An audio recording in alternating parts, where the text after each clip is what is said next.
sahabat-sahabat, Assalamualaikum warahmatullahi wabarakatuh. Kita jumpa lagi di channel yang keren ini, channel tentang dan sekitar dunia pendidikan. Saya mengingatkan, biasakan baca basmalah Bismillahirrahmanirrahim sebelum menonton tayangan ini. Semoga kita mendapat manfaat, mendapat nilai tambah, mendapat kebaikan dari tayangan ini. Dan jangan lupa tekan tombol like, beri komen yang santun, dan subscribe agar selalu mendapat notifikasi terbaru dari tayangan ini. Terima kasih. Jazakumullah bil khair. Terima kasih Mas Iwan, dan apresiasi saya Mas Iwan ini mengerjakan program P3K ini paralel dengan program guru penggerak, paralel dengan revitalisasi PPG program kita, semuanya di saat yang sama. Jadi saya ingin ucapkan apresiasi yang luar biasa untuk bisa mencapai sampai 300.000 Mas Iwan yang menjadi P3K. Jadi poinnya Bapak Ibu, kami menginginkan bantuan dari Komisi 10 untuk mengkomunikasikan ini kepada masyarakat, terutama yang isu formasi. Kalau semua Pemda telah mengajukan formasi yang kita inginkan sesuai dengan target kita, kita tidak akan ada yang namanya lolos passing grade tapi tidak mendapatkan formasi. Pasti semua yang lolos passing grade langsung menjadi P3K. Dan sekarang sudah sangat jelas surat dari Kementerian Keuangan sudah keluar bahwa uang anggaran untuk guru P3K itu sudah dikunci. Sudah dikunci, artinya tidak bisa digunakan untuk hal-hal lain, hanya untuk itu, hanya untuk P3K.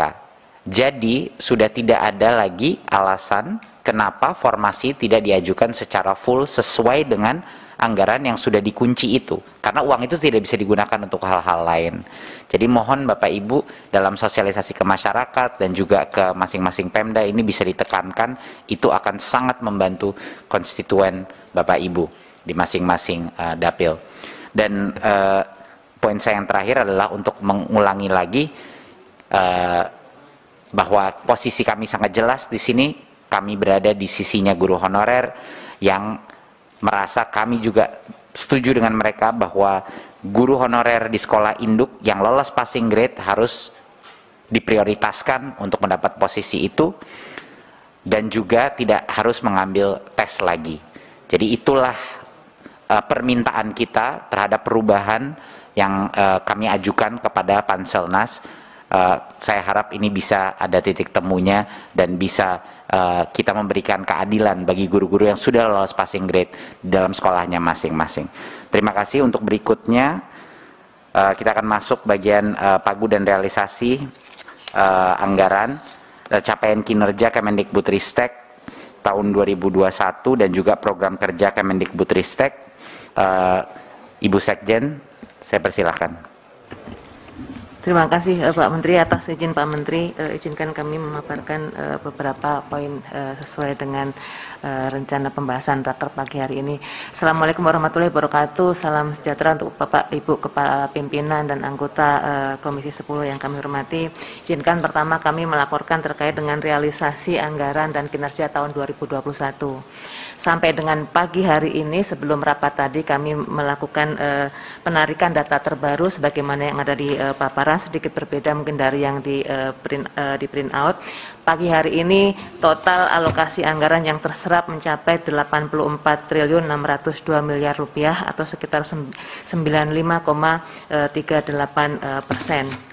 Memang tidak mencapai target sebagaimana yang disampaikan oleh Bapak Pimpinan tadi 97,7%, tetapi nilainya jauh lebih tinggi dari penyerapan tahun 2020 sebesar 91,5%.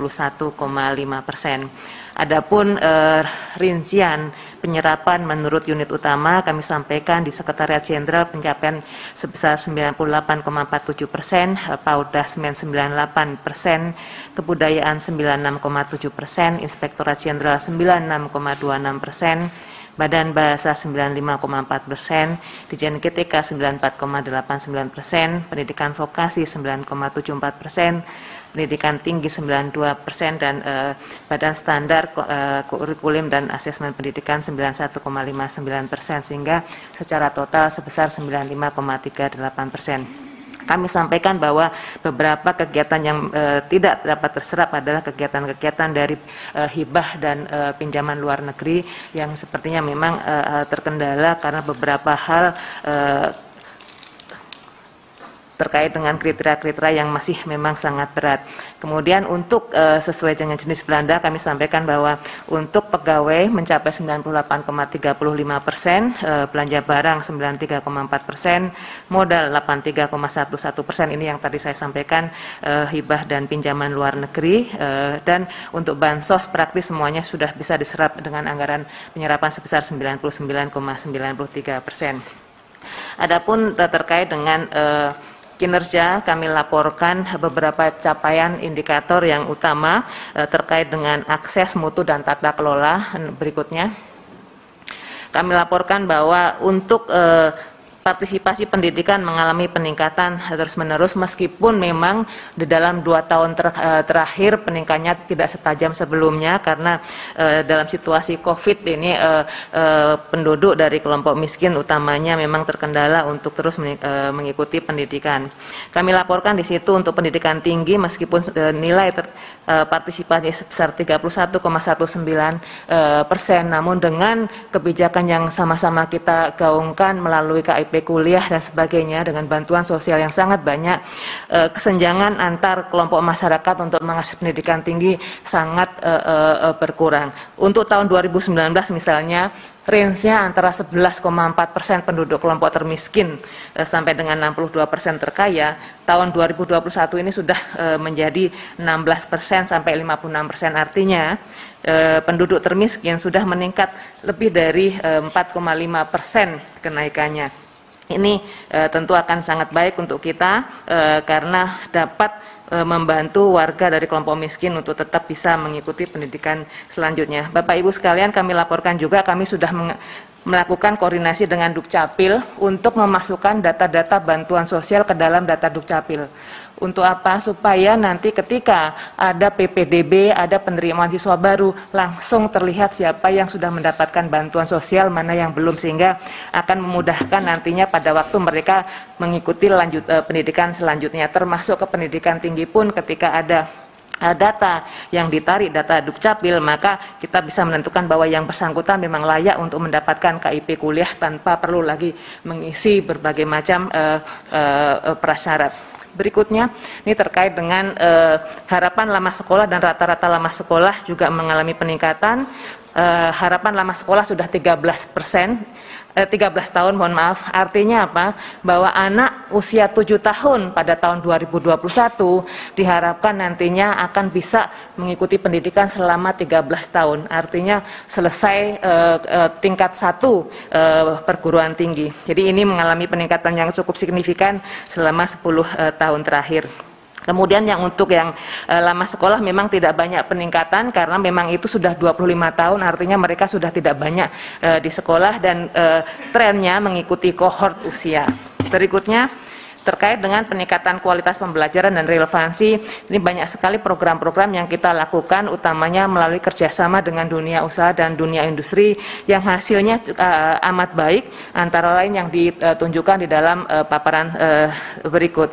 Misalnya persentase lulusan pendidikan vokasi yang mendapatkan pekerjaan dalam satu tahun setelah lulus meningkat dari 40,46% menjadi 46,3%. Persentase lulusan perguruan tinggi yang langsung bekerja dalam jangka waktu 1 tahun juga sudah mencapai 65,5% atau 98,2% dari target sebesar 66,7%. Adapun persentase dosen yang memiliki pengalaman bekerja atau tersertifikasi di industri juga mengalami peningkatan yang tajam dari 68,74% menjadi 77,79%. Berikutnya adalah secara detail target-target dan capaian kegiatan-kegiatan prioritas yang dilaksanakan selama tahun 2021. Bapak dan Ibu yang kami hormati, kami laporkan bahwa hampir semua capaian program prioritas mencapai 100%, bahkan ada yang jauh lebih tinggi dari 100%. Beberapa hal yang menyebabkan hal tersebut, pertama adalah hikmah dari pandemi yang membuat banyak kegiatan-kegiatan yang semula direncanakan dilakukan melalui tatap muka, luring dilakukan melalui daring atau hibrid, dan praktek ini tentu akan kami lanjutkan karena ternyata sangat meningkatkan efektivitas efisiensi dalam penggunaan anggaran. Kemudian kedua, terkait dengan efisiensi karena penguatan sistem. Contohnya adalah terkait dengan akreditasi yang di situ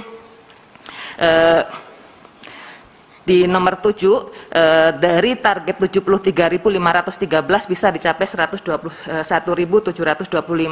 Semula akreditasi membutuhkan visitasi ke satuan pendidikan. Dengan perbaikan sistem, maka hanya satuan pendidikan yang membutuhkan klarifikasi dan yang membutuhkan pembinaan yang dilakukan visitasi oleh Badan Akreditasi Nasional. Memang baru untuk sekolah formal yang sudah menggunakan sistem tersebut. Kami sedang mengupayakan agar pendidikan non formal pun bisa dilakukan menggunakan sistem yang sama. Sudah kami lakukan beberapa kali pertemuan untuk mendiskusikan lebih lanjut, kita mitigasi permasalahan-permasalahan yang menghambat pelaksanaan akreditasi secara online. Kemudian yang ketiga, terkait dengan sisa anggaran dari PEN yang ada dimungkinkan untuk menambah output. Jadi itu juga yang menambah kegiatan-kegiatan yang dilakukan melalui PEN bertambah outputnya. Yang berikutnya adalah kolaborasi Bapak dan Ibu sekalian. Banyak sekali kegiatan-kegiatan yang dilakukan secara berkolaborasi, utamanya dengan dunia usaha dan dunia industri, yang membuat target-target menjadi capaiannya lebih tinggi. Berikutnya yang tidak kalah penting adalah untuk bantuan subsidi internet yang memang di situ kalau kita lihat tidak mencapai 100%, tetapi hanya 92,2%, tetapi jangka waktu pemberian bantuannya kita perpanjang. Jadi pada waktu bulan November ada sisa anggaran, kita usulkan kepada Kementerian Keuangan untuk memungkinkan anggaran tersebut digunakan untuk memperpanjang masa periode bantuan subsidi, dan itu dimungkinkan. Alhamdulillah, karena bulan Desember kemarin banyak sekali siswa-siswa kita, mahasiswa kita yang sedang mengikuti ujian sehingga memang membutuhkan kuota internet, dan itu membuat periode bantuannya menjadi lebih panjang. Untuk rekrutmen guru ASN baru tercapai 75,7%, tadi yang sudah disampaikan oleh Pak Dirjen GTK secara jelas mengapa baru sejumlah tersebut yang bisa direkrut. Berikutnya terkait dengan program-program yang terkait dengan pendidikan tinggi, pendidikan vokasi, dan pemajuan pelestarian kebudayaan juga secara keseluruhan praktis itu sudah mencapai target yang kita tetapkan, kecuali memang ada hambatan di perguruan tinggi terkait dengan akreditasi prodi. Ini yang kita upayakan terus karena kita juga sekarang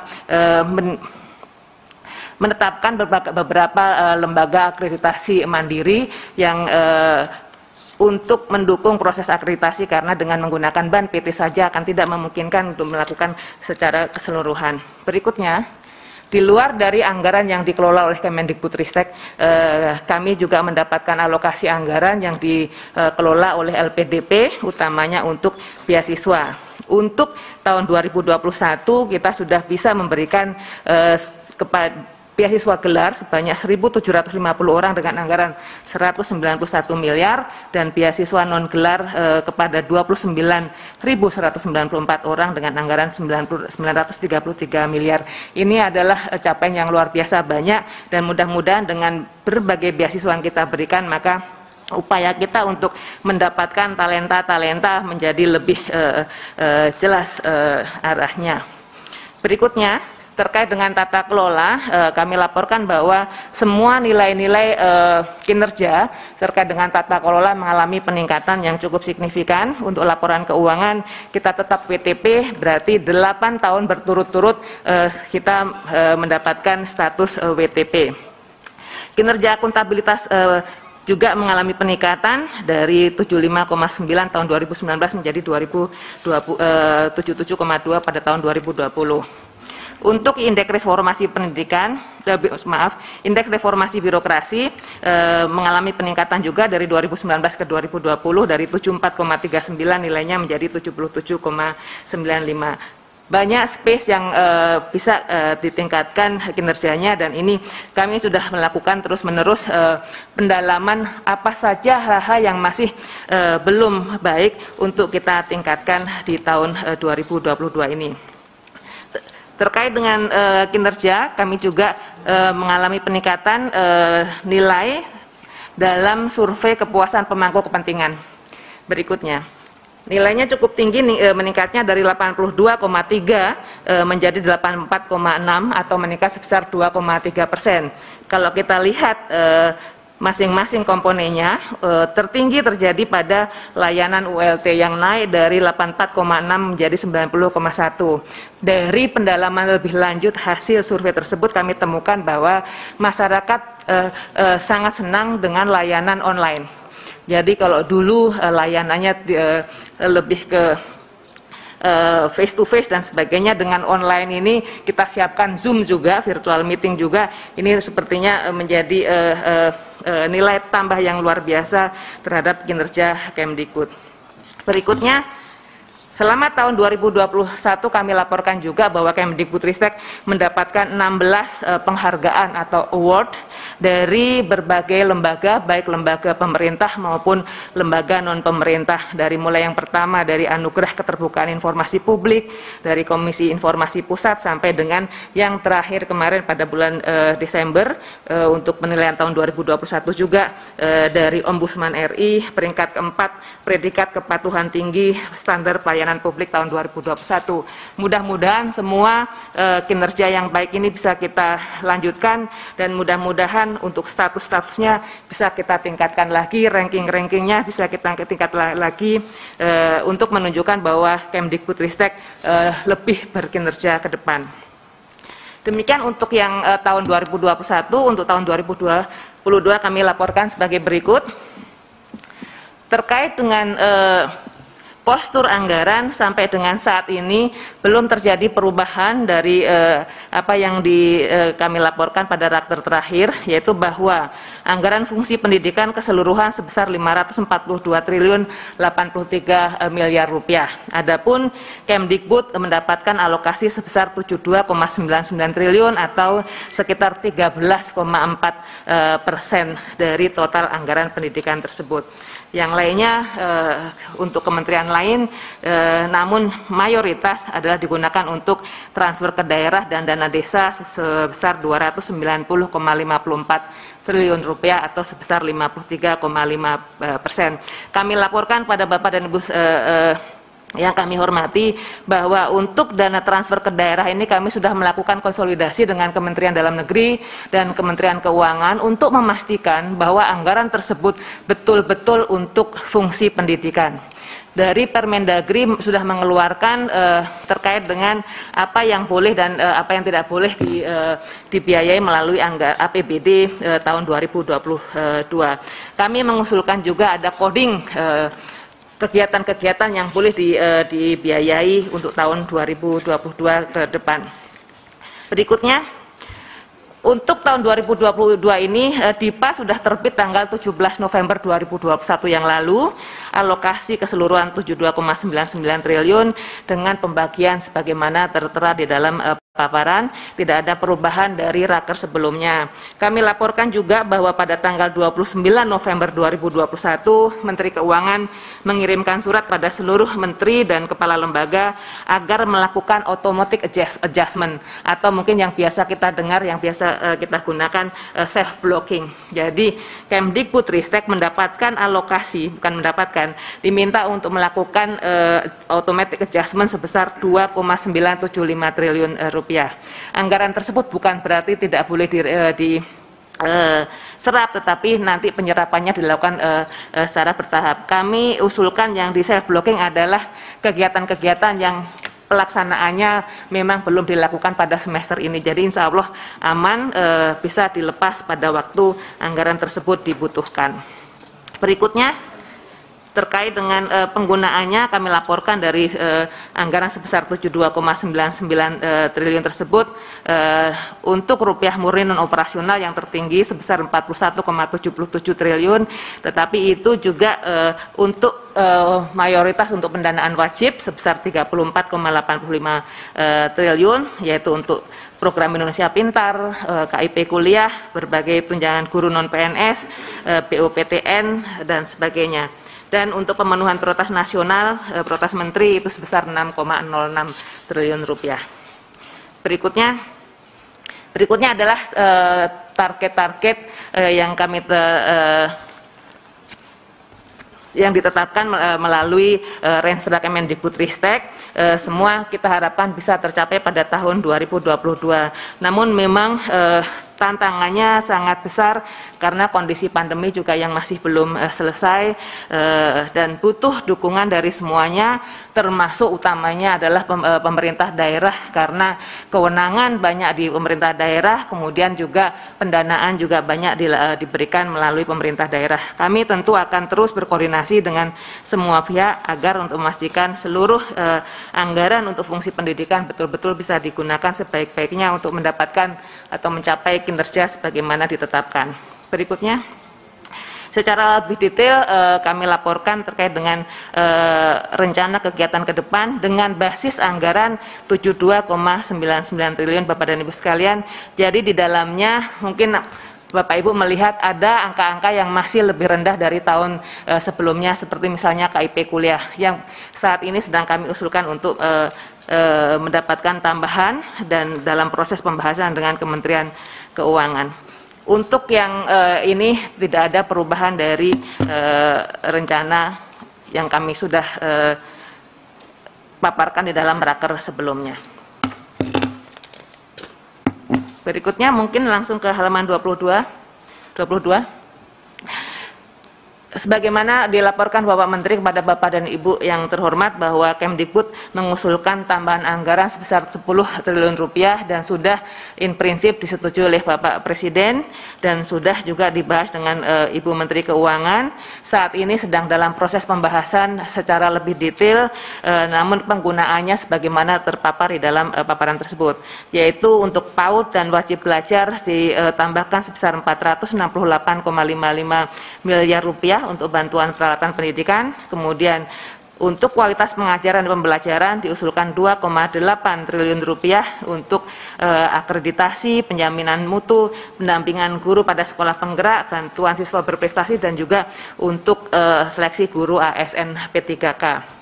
Pendidikan tinggi diusulkan mendapatkan tambahan sebesar 3,786 triliun rupiah untuk tadi peningkatan sasaran KIP kuliah sebagaimana saya sampaikan sebelumnya, BUPTN untuk matching fund serta competitive fund dan akreditasi perguruan tinggi yang memang masih membutuhkan dukungan lebih banyak. Pendidikan dan pelatihan vokasi diusulkan sebesar 1,72 triliun rupiah untuk matching fund, untuk SMK pusat keunggulan, kemudian juga peningkatan kualitas guru produktif. Pelestarian dan pemajuan kebudayaan dan bahasa kami usulkan 1,187 triliun rupiah untuk revitalisasi Borobudur sebagai salah satu destinasi wisata prioritas, kemudian cagar budaya Muara Jambi, perlindungan bahasa dan program literasi.